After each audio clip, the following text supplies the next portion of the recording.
New detection techniques being used at the crippled Fukushima Daiichi nuclear power plant have revealed radioactive cesium in groundwater at the facility. But the plant's operators say levels are much lower than legal limits.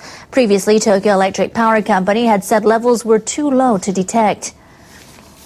TEPCO officials said on Monday that they found 0.39 becquerels per liter of radioactive cesium-137 in water samples collected in April. They said the figure is lower than the in-house limit of 1 becquerel per liter, and it's considerably lower than Japan's legal limit of 90. TEPCO had previously stated that cesium levels were too low for its instruments to detect. But Nuclear Regulation Authority investigators directed it to improve its methods, leading to the new findings. Officials say they'll remove local groundwater before it's polluted by contact with radioactive wastewater. 400 tons of radioactive water build up at the plant every day. Officials from TEPCO and the Natural Resources and Energy Agency set out a plan last month to lower the groundwater level by discharging it into the ocean. Local fishermen are against the idea, saying they fear the groundwater could be contaminated. Experts on a Japanese government panel have come up with a new idea to stop leaks of contaminated water at the Fukushima Daiichi nuclear plant. They say the ground around reactor buildings should be frozen. About 400 tons of water a day is flowing into underground storage pools. Workers discovered last month that these pools were leaking water. The panel members want Tokyo Electric Power Company to freeze the ground to make a shielding wall around the buildings of 4 reactors. They say TEPCO should implement the measure by the middle of fiscal 2015. The experts also want the utility to pump up the groundwater from wells outside the buildings and release it into the ocean.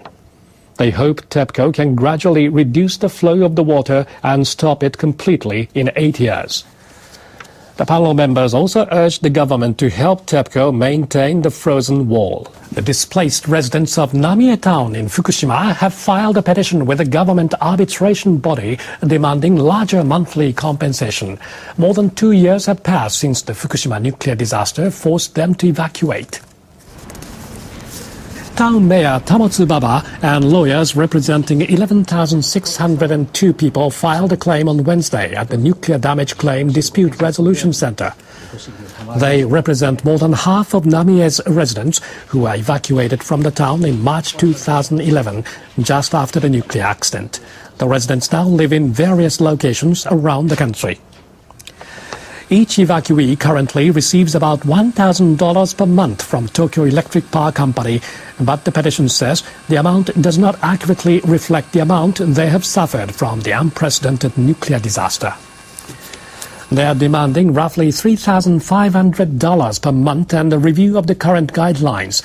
The petition argues that the families and communities were broken up by the evacuation. It says the residents lost their livelihoods and have no idea yet how they will recover. On behalf of Namie Town's former residents, I seek public understanding of how difficult life is for the evacuees. In a related move, Japan's upper house has unanimously passed a bill allowing victims of the Fukushima nuclear disaster to sue for damages beyond the statutory time limit. The new law will give claimants who fail to reach a mediated settlement in 3 years an extra month to file a suit in court. A government-appointed body has been mediating settlements between victims and the plant's operator, TEPCO. Many people who live near Fukushima Daiichi say they live in fear for their health. They say they were exposed to radiation after the nuclear accident 2 years ago. Now, government-appointed arbitrators have granted compensation to one group of evacuees. The arbitrators recommended that Tokyo Electric Power Company pay damages to about 180 former residents of one district of Iitate village. The area is about 40 kilometers from the plant, and radiation levels there remain high. Lawyers for the residents say authorities issued the first evacuation order more than a month after the accident. The arbitrators accepted their claims that residents had lived during that time without protection against radiation. They decided TEPCO should pay about $10,000 each to pregnant women and to those 18 or younger. Other residents will get about $5,000 each.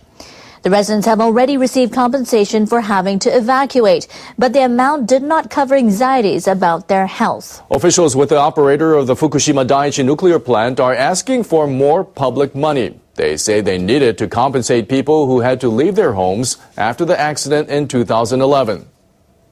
Officials with Tokyo Electric Power Company are asking for an extra $6.6 billion from a state-backed public fund. They already have government permission to receive about $31 billion. Government leaders have capped aid for TEPCO at $50 billion. TEPCO officials estimate their costs will ultimately exceed that figure. They say local governments near the nuclear plant will likely claim more to cover the cost of decontamination. More than 25,000 people took to the streets of Tokyo on Sunday to oppose moves to restart nuclear power stations. Plant operators are preparing to apply to restart their reactors when the government introduces new safety guidelines in July. Only one of Japan's nuclear plants is currently online.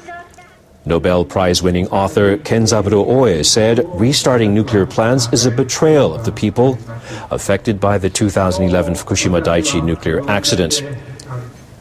Miyoko Watanabe used to run a farm near the plant. She says she regrets believing the lie that nuclear plants are safe.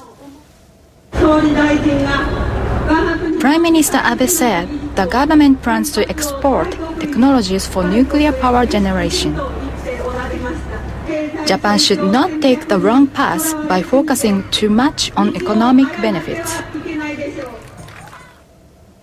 The participants marched near the Diet and the head office of Tokyo Electric Power Company, the operator of the Fukushima plant.